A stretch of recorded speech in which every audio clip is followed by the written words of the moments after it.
Um, Ready when you are.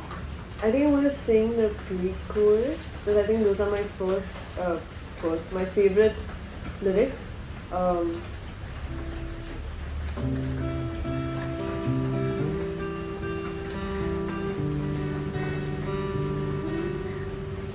It was my birthday last week. You left a kiss on my cheek and then you ran away. You weren't here to stay. I know you know my favorite song. I thought you'd sing it all day long, but you were so far. It was just me and my guitar. So just give me a plane, take me away to outer space, to another day. 'Cause all that matters is you. Oh, 'cause all that matters is you. You.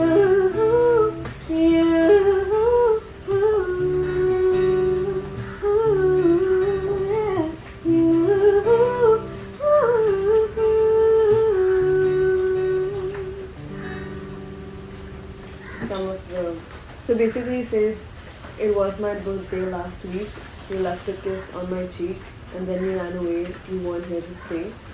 I know you know my favorite song, I thought you'd sing it all day long, but you were so far, it was just me and my guitar.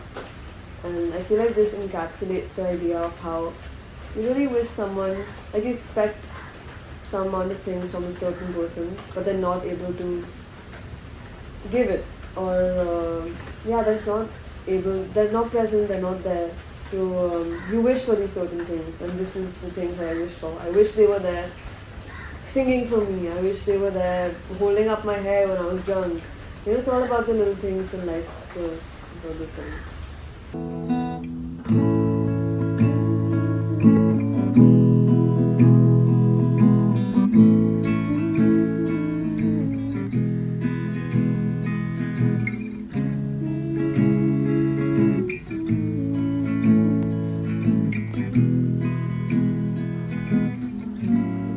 Beautiful chord, by the way.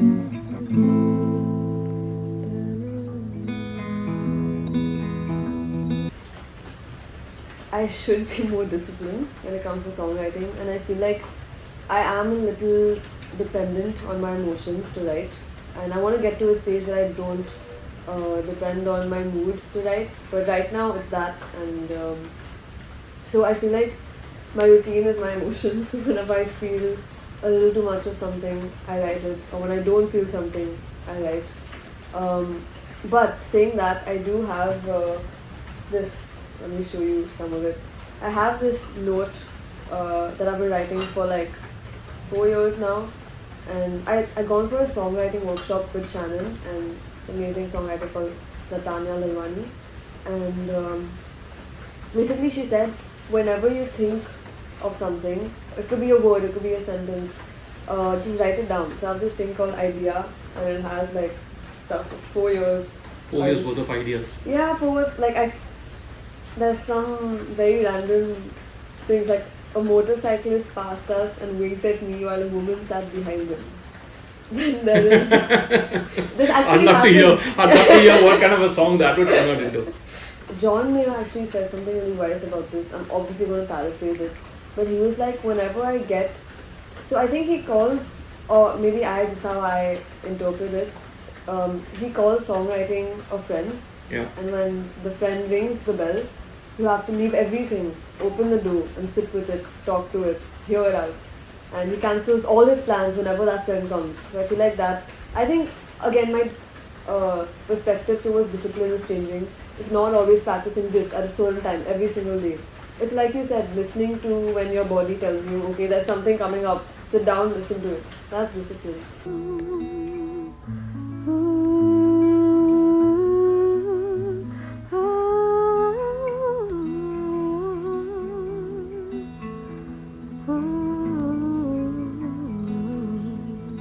So, you've just recently put out a song on the subject of happiness. How happy does it make you that you've actually got that song out now? That's a nice question. So I was talking about some therapy actually, where I discovered why songwriting is so important for me. I feel like, wow, I'm being really vulnerable right here, but it's okay, we all die anyway. Um, Growing up, I don't think I had a lot of good friendships, and I didn't feel very seen or heard or understood. And I didn't really have any outlet either. I didn't really have a voice, if that makes sense. Like, I never spoke up. I was a shy kid, reading, had no books. But the teacher always said, "Oh, she's so polite, she's so kind." But I don't want to be polite. I wanted to like do things and say things back, and that's who I am now. But before it wasn't like that. And then when songwriting came along, I felt like I just I felt like I had a voice, and I didn't need anybody to make me feel understood. I had myself, and that's why I got tattooed, because I have my own home. Okay. Just to, I mean, understand that no matter what, like my guitar is there for me always. Forgot what the question is again. What is the question? How happy does it make How you to happy? have the song out now? So, coming back to my point, I think majority of the happiness comes from writing it itself, and I wrote it in 2020. So I think that happiness was there. I think when I write a song, I feel this rush that I get for that amount of time, and then I move on to the next song. Releasing it is a whole other ball game, because there's not a lot of emotional things you can do with it. It's very like push your song down people's throat, and I don't really like that. Some of it can be creative, but releasing is a lot. It's a cool tattoo. Which one? Yeah. Whoa, it's big. Oh my god, is that a guitar? Yeah. Oh my god, that's beautiful. Are It's got a those lot of porcelain? stuff in there. Yeah, that's my home. Wow. And then That's there's a such a lot good of stuff idea. that I've put in there. Oh, I see palm trees, coconut trees. It's Oh like a my- collage of stuff. I love that. Looks so pretty.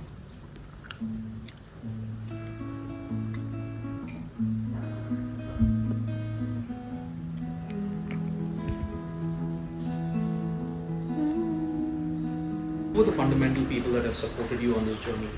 I think 3 people. I feel like I'm giving like a Grammy speech, but my mom, firstly, she's my backbone to everything, and I mean, she gives me that safe space to write and to be myself and to express myself, and there's never anything I couldn't tell her. So I feel like this song is really vulnerable, and I feel like just having her listen and having her there, having her present, like, oh, this is a good song, country writing, you're doing a good job. Sometimes songwriters can be really harsh on themselves, so you need that person to be like, okay, you're good. That's my mom for me, so definitely her. Secondly, my singing teacher, her name is Shannon. I've trained with her since I think 5 years now, and she actually connected me to Ajas Menon, and she is my vocal mother, my second mother. We had a class yesterday. We did not sing, we only spoke. This is one of the guilty pleasures that I have in life. Because we have only like 1 hour of talking every week, and I can just talk to her all day. And I'm actually going back to Bombay and meeting her after like 2 years. COVID. But Shannon is one. And thirdly, and lastly, I think for this song is Tejas, obviously. I couldn't imagine this song anyway else except this one. I think so the thing is, I write on my guitar, it's only me and my guitar, and I'm so used to hearing that where I'm like, I'm calling myself out, I used to be a little narrow-minded. I mean, like, no, I don't like anything else, I only want an acoustic. Because that's how I wrote it, that's how I want people to listen to it. But I gave the song to Tejas and I was like, hey, do you want to help me out and do you want to produce it? And then he sent me a demo and I was like, that's it. Like, this sounds so good. And I think it took a little time to get used to, but then it grew on me and I was like, that's all. I think you need to give your song that time. It's your baby. You can't rush it. You have to be patient with it. You have to take care of it. You have to feed it. And I think Tejas and I both did that really well. But not only as a musician, he's just a really, really good and nice person. And both of us again talk. I just feel like I talk a lot with people. He gives really good advice, and he's just a really nice human being. Caught between your love and a hard place. Oh, I wish there was a right way. I've been caught between your love and a hard place.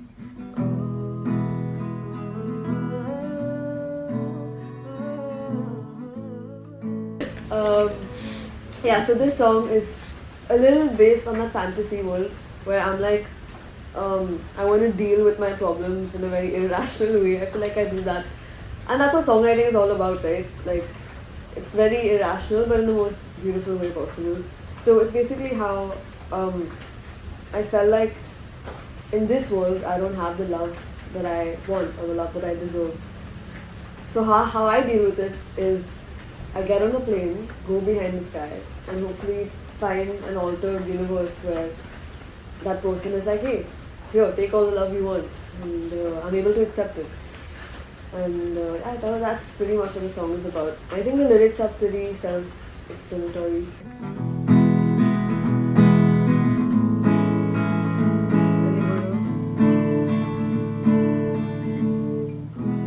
Yeah. It's like you're coming back home. E major.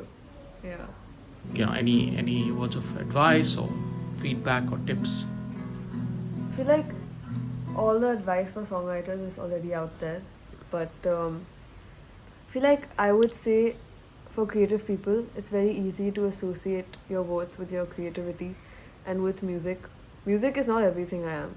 I am a lot more than that, and it's taken me a long time to realize that just because someone says something bad about my song doesn't mean I'm a bad person. And you usually feel that way, but you're so much more than your music.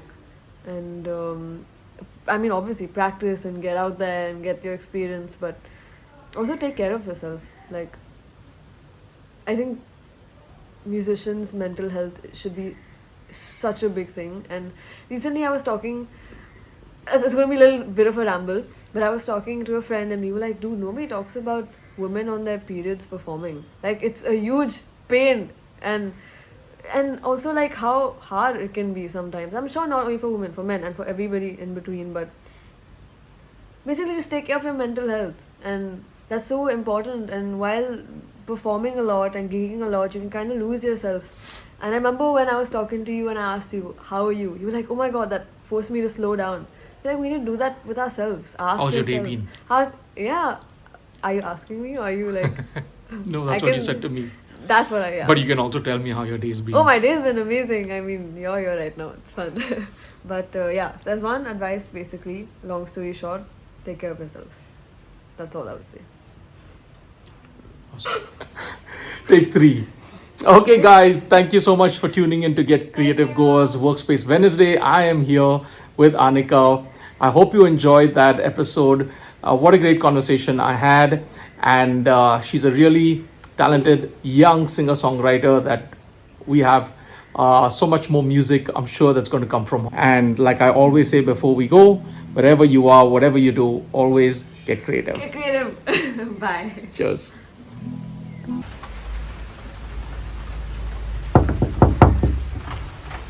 Hello. Hey, Anika. Come on in. How are you? I'm very good. How are you? Good. You ready to have this conversation with Get Creative Goa? More than ready. By the way, it's my favorite spot in the world. This is the balcony, the house.